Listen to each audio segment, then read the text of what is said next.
We wish you a Merry Christmas. We wish you a Merry Christmas. We wish you a Merry Christmas and a Happy New Year.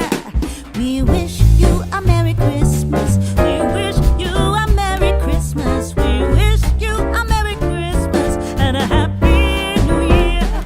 Hello, I'm Jo, and welcome to my channel. We're starting off with a 3-part Christmas in July series by putting our hair up, headphones on, pressing play on Netflix, and making our obligatory I promise you I'm not naked mom, just body painting disclaimer. Don't forget to caffeinate, as it is the most important part of any artistic process. I'm using gray paint from Mehron to kind of sketch out where I want the seams of my elf shirt to be, and then I'm going to fill in the collar, which I know I want to be green, with green, and also outlining where I want our elf's apron to fall on the shirt. The first 2 times that I did this video, I tried to do the stripes first to help get them consistent, like underneath the green apron, but I found that it just made the biggest mess in the whole entire world, as red paint is very boisterous and does not like to be covered up. So we are not going to make that mistake this time. We are going to sketch out where we want everything and then fill in our stripes. For the ruffles, I'm really kind of just making curved lines going up and down my shoulders and kind of tapering them into the apron towards the bottom of our frame.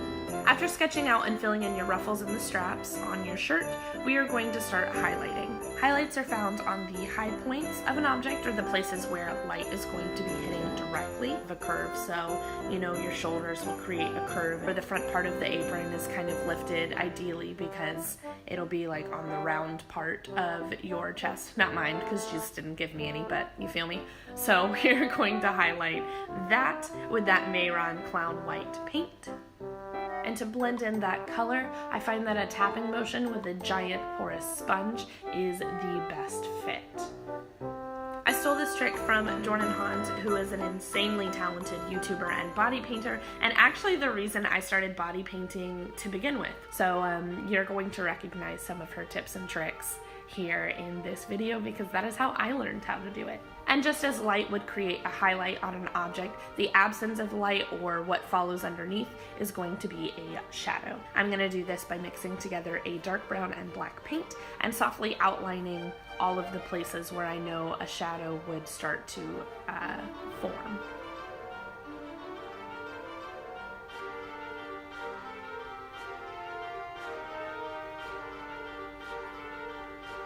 To differentiate between the straps on the apron and the ruffles, I'm also going to take the same color and block out where the strap would end and the ruffle would begin. I'm going to do this by making a very harsh line to start with, but as you see, we do go back in with a sponge and soften up all of these lines so that it isn't quite so harsh. It is a continuous fabric after all. It just has like a little seam in it to create a ruffle. For softer shading, I use a fluffy brush and a cool toned eyeshadow to kind of buff in some shading. For sharper highlights, I switch back to a white Paradise paint, because this is kind of a cartoony and theatrical version of a Christmas elf. Well, I mean, it's a Christmas elf, so I guess, you know, they are cartoony and theatrical in essence.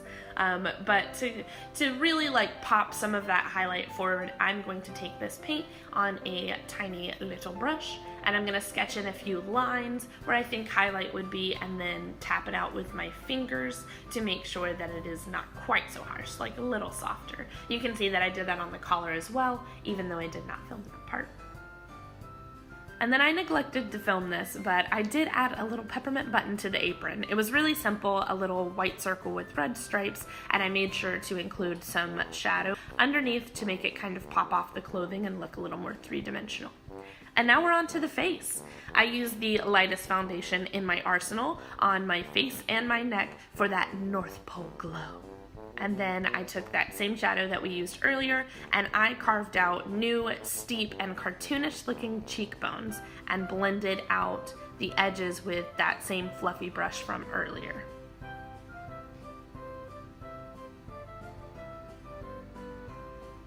I blend this out with a fluffy brush, and then to create more dimension in the face, I start dragging that contour color in a downwards angle towards my chin and mouth from the center of that new false cheekbone.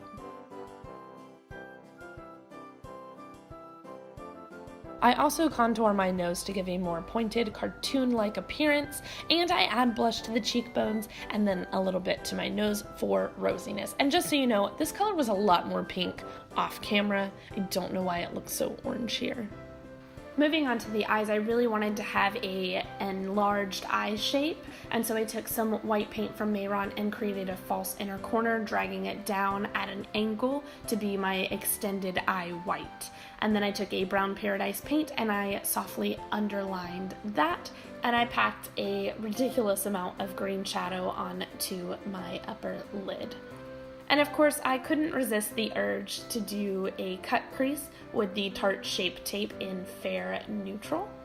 And then later I went back in with my Tarteist Clay eyeliner and gave myself a very large wing. I did intend on wearing false eyelashes, however I did not have any when I turned my camera off to go put them on, and so I did end up just painting them, and I do not have footage of that, sorry. Aside from the lashes that I am going to paint on later, our eyes are done, and so I'm going to go in and give Jingle some freckles. Yes, Jingle is what I named her. I don't know if I mentioned that earlier. And then I really wanted her to have a super pointy mouth, and so I'm taking that same contour shade from earlier, and I am blending some shadow up in an outward angle from the corner of my mouth, and also going in and adding shadow where Cupid's bow would be after I overdraw my lips. To fill that in, I am using Tea&Cookies from NYX, and I also neglected to make ears for this, but have no fear, we have our handy dandy Scotch tape. Professional looking? No. Effective? Yes. And so this is what we're gonna use. Here is what it looks like to have drawn in those eyelashes, and it looks like I also filled in my brows off camera. Nothing special about them. I'm blonde, so they are exactly as I draw them every time. For this, I'm pretty sure I just used some brown eyeshadow and buffed it in because that was not the focal point of this look.